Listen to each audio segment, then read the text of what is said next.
तो देखिए, अब आप लोगों के बीच हम मैथ का ऑब्जेक्टिव लेकर के आए हैं। हम आपको 100 से 200 तक, यानी 180 से 200 तक आपको ऑब्जेक्टिव सिखाएंगे और आप हर ऑब्जेक्टिव को 30 सेकेंड में हल कर पाएंगे। आप इसी में से आपका 100 ऑब्जेक्टिव फंसेगा और जिसका आप आसानी से 30 से 40 मिनट में 50 एक नंबर का जवाब दे करके मैट्रिक में अच्छे नंबर से पास कर सकते हैं। इसलिए आप इस वीडियो को पूरा देख करके ही जाएं। तो पहला सवाल हमारी तरफ से आया है, 130 बराबर आपका लिखा हुआ है, हिसाब में लिख दिया है पहले, 15 गुना 8 प्लस 10, ठीक है। और इसी हिसाब में लिखा हुआ है इधर 15 बराबर 5 गुना 3 प्लस 0। तो अब आपको इसमें से सीखना है, समझे। ऐसे तो आपको हम ट्रिक बताएंगे, 1 मिनट में आप बना लीजिएगा, लेकिन आपको जो है ना पहले हम सिखा देते हैं, उसके बाद आपको हम बता देंगे कैसे आप पकड़िएगा।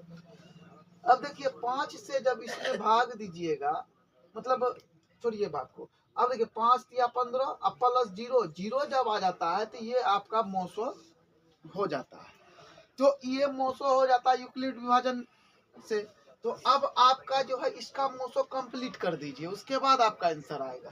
तो आपका कंप्लीट करना है तो यहाँ पर आप लिखिएगा कि 15 को आगे कीजिएगा और इस 10 को यहाँ लिखिएगा और गुना 1 करिएगा, प्लस कितना होगा 5 होगा ना। इसी तरह न होता है जी।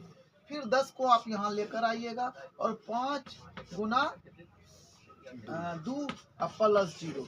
इस तरह से आपका इसका भी 5 और इसका भी 5। तो अब कहता है कि 130 और 15 का 900 होगा, 130 और 15 का 900 क्या होगा। तो यूक्लिड विभाजन से करके दिखाया गया। देखिए इसका जो है इधर अलग है, यहाँ पर ही आपका आंसर निकल रहा है। देखिए इसी हिसाब में 130 भी लिखा हुआ है और 15 भी लिखा हुआ है। तो 15 गुना करके आधा करके आपको बरगलाने के लिए ऐसा करके इधर लिख दिया ताकि आप उजरा जाए। तो इस तरह से आपका आंसर हो जाएगा इसका पी नंबर का, यानी 5 इसका आंसर होगा। जानते हैं अब हम इसको कैसे बनाएंगे, 1 सेकेंड में देखिए वो दिखाते हैं। तो अब हमको इतना जो लिखा है इसको नहीं देखना है, हमको क्या देखना है, यहाँ लिखा हुआ 130 और 15 का 900 क्या होगा।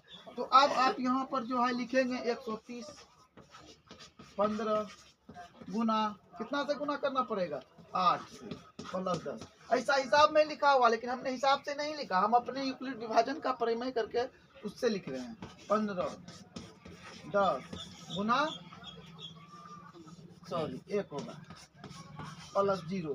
फिर आपका हो जाएगा क्या, अब यहाँ पर 5, हाँ 5 हो जाएगा, ठीक है। अब आप इसको यहाँ पर लिखेंगे और यहाँ पर आप 5 लिखेंगे और यहाँ पर आप 2 और लास्ट में आपको यहाँ 0 लिख देना है।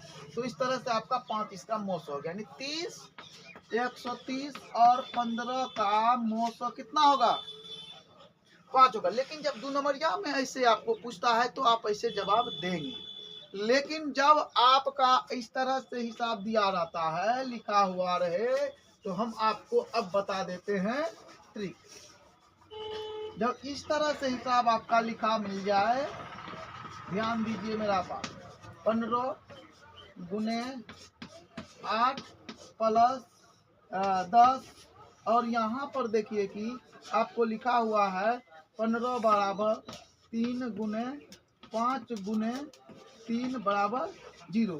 तो इसका 900 है 5 है ना, यहाँ पर 5 निकला हुआ। अब 5 जो है इसका 900 5 है, 5 से ये भी कट रहा है। तो आप डायरेक्टली अगर दोनों इस तरह का हिसाब लिखा रहे तो डायरेक्ट आप इसको घेरा मार सकते हैं। बराबर 0 नहीं तो प्लस 0 प्लस से कर दीजिए, तो प्लस 0 है तो आप डायरेक्टली इसको घेर सकते हैं हिसाब में जैसा लिखा हुआ। आपको ना भाग करने की जरूरत, ना यूक्लिड विभाजन करने की। आपको हम यूक्लिड विभाजन करके भी दिखाए। आप लोग कहिएगा कि सर भाग करके दिखा दीजिए, हम आपको भाग करके भी दिखाते हैं। 15 8 20 8 से 120 हो जाता है। देखिए सेम टू सेम है, किसी तरह आप बनाइएगा, वो जो है आपका एक ही आंसर देगा वो। तो आपको सब विधि आ रहा है, तो अब आपके दिमाग में बैठ जाएगा कि 130 और 15 का 900 बिल्कुल 5 होता है। अब अगर ऐसा हिसाब आपको पूछ दिया जाए तो आपको बनाने की कोई जरूरत नहीं, आप तुरंत मार देंगे, ठीक है। तो इस तरह से आपका ये सवाल कंप्लीट हो जाता है। अब 2 नंबर का सवाल हम आपको सिखाएंगे जो कि आपको आने वाला है। वो 2 नंबर का सवाल है आपका। 2 नंबर का सवाल है, कहता निम्नलिखित में कौन सबसे छोटी प्राकृतिक संख्या है। आपका ए नंबर में ऑप्शन है 0 और बी नंबर में ऑप्शन है आपका -8 और सी नंबर में ऑप्शन है आपका 1 और डी नंबर में ऑप्शन है आपका 2। तो हम आपकी जानकारी के लिए बता देते हैं, उसके बाद इसका आंसर आप खुद मारिएगा। इसमें कह रहा है कि इनमें कौन सी सबसे छोटी प्राकृतिक संख्या होती है। तो प्राकृतिक संख्या क्या होती है बच्चों? प्राकृतिक संख्या जो होती है ये गिनती की संख्या होती है। मतलब 1 से लेकर के गिनती शुरू करो, 1 2 3 4 5 6 7 8 9 10 11 12 असंख्य तक चलोगे तो वो आपका क्या हो जाएगा, मतलब प्राकृतिक संख्या। तो सबसे छोटी तो पहला 1 ने होता है जी, आपका आंसर हो गया सी नंबर। चलिए आपका 2 नंबर का सवाल भी रेडी है। अब देखिए आपका सवाल 3 नंबर का आ गया है और कहता है 8 पर पावर 0 और 2 पर पावर 0।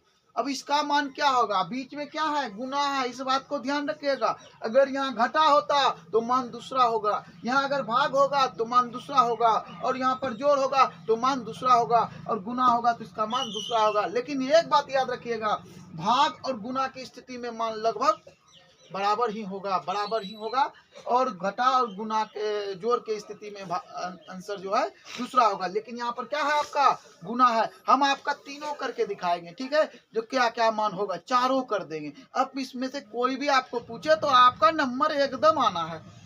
किसी भी संख्या पर अगर 0 का पावर हो तो उसका मान सदा 1 ही होता है। तो आप यहाँ पर 1 लिखेंगे और गुना लिखेंगे, और 2 नंबर में 2 का पावर 1 है तो 1 लिखेंगे। अब आपका आंसर हो गया 1 गुना 1, 2 नहीं ना होता जी, 1 होता है। तो आप यहाँ पर 1 लिखेंगे, और ऑप्शन 1 आपका है बी नंबर में, आपका आंसर हो गया बी नंबर। ठीक है, बी को आप बनाएंगे। अगर इसी जगह पर आपको भागा पूछ दे तो क्या जवाब होगा? 1 भागा 1 इक्वल टू 1 ही होगा। अगर आपको यहाँ पर घटा पूछ दिया जाए तो क्या करिएगा आप? तो 1 घटा 1 इक्वल टू 0 होता है। अगर आपको यहाँ पर 8 जोड़ 2 कर दे, 1 जोड़ 1 आपका 2 होता है। तो इस तरह से आपका कोई भी सवाल पूछेगा तो आप जवाब दे पाएंगे, इसलिए आपको इतना बनाने की जरूरत भी नहीं होगा। मान लीजिए कि आपको अब 30 सेकंड में कैसे बनाना है, हम आपको इसको मिटा कर दिखाते हैं। अब आप देखिए कि 8 पर पावर 0 है जी, कितना है? 8 पर पावर 0 है, गुना 2 पर पावर 0 है, तो इसका आंसर क्या होगा? 1 गुना 1 इक्वल टू 1 होगा। एकदम सिंपल है। 1 में भागा 1 से दिए 1 होगा, 1 में 1 को घटाए 0 होगा, 1 में 1 को जोड़े 2 हो गया। आपको बनाने की डरने की जरूरत नहीं, आप 10 सेकंड में इसका आंसर मार सकते हैं। क्या नहीं मार सकते हैं? इस तरह से आपको जब गणित बनाइएगा तो आपका नंबर अव्वल आएगा, आप हर जगह आगे बढ़ेंगे, आपको कोई रोकने वाला नहीं होगा। ठीक है, अब अगला सवाल आपका जो है वो 4 नंबर का होगा। 4 नंबर का सवाल है कि √12 का परिमेयकरण गुणांक क्या है। तो चलिए हम लोग 12 मतलब 4 नंबर चलते हैं और √12 लेते हैं। तो √12 जो है ना जी,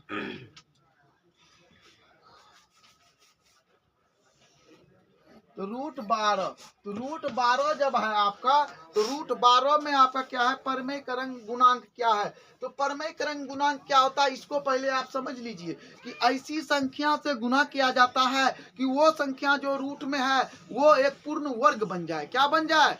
पूर्ण वर्ग बन जाए। तो 12 को अगर हम कौन चीज से गुना करेंगे कि यह पूर्ण वर्ग बन जाएगा? अब आप जान गए, तब तुरंत लिख पाएंगे। ऐसा कौन सी? सबसे पहले आप जान लीजिए कि पूर्ण वर्ग संख्या कौन कौन होता है? जिसका वर्गमूल निकलता है। जैसे कि 1 होता है, 4 होता है, और उसके बाद क्या ऐसे मूल निकलता है जी? 4 होता है, उसके बाद 9 होता है, आपका 16 हुआ, 25 हुआ और 36 हुआ।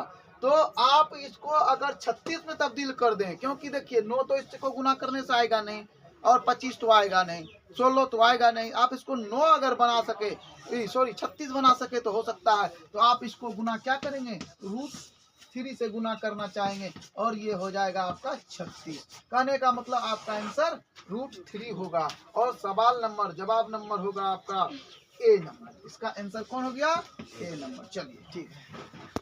हेलो दोस्तों, अगर आपको हमारा वीडियो अच्छा लगता है तो लाइक कमेंट शेयर जरूर करें। धन्यवाद।